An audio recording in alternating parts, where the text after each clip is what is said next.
بالنسبة للاقتصاد المصري حاليا متدحور خالص، ومن بعد عزل مرسي حال البلد في الأسوأ دايما.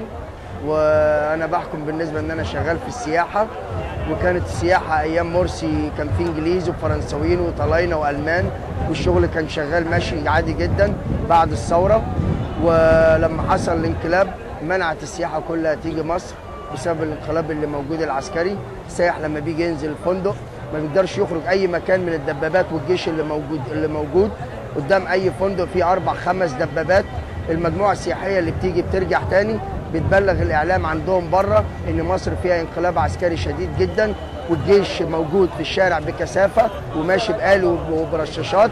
ولما بنخرج بره الفندق بيخرج معانا 5 تنفار من الامن كلهم مسلحين، فاحنا بنحس برعب وما بنتمتعش بالرحله بتاعتنا في مصر. ومن هنا منعت السياحه، وبالتالي الدخل المصري كله بيقع في الارض، واحنا مش معتمدين على قناه السويس في اي حاجه، كلها داخله الوزارات وداخله القوات المسلحه وداخله المخابرات الحربيه.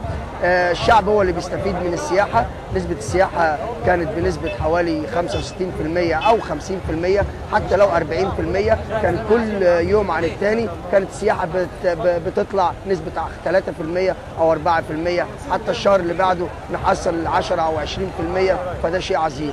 دلوقتي مفيش اي سياحه في مصر خالص. راحوا عملوا مؤتمر سياحه في الاقصر، نقيب المرشدين السياحيين وايمان البحر درويش، وجابوا 20 30 واحد من السفاره الالمانيه مقيمين هنا في مصر وفي شركات مصريه، وانا اعرف بعض الناس فيهم، وعملوا مؤتمر قدام معبد الاقصر وقالوا ان الحظر اتشال والسياحه الالمانيه هتبعت سياحه، ولا في سياحه المانيه ولا في سياحه بولنديه ولا في سياحه اسيويه، والدنيا بايظه خالص. وربنا يسلم الدنيا دي على خير ويرجعنا الرئيس محمد مرسي بسلامه وبخير. فرج حواش.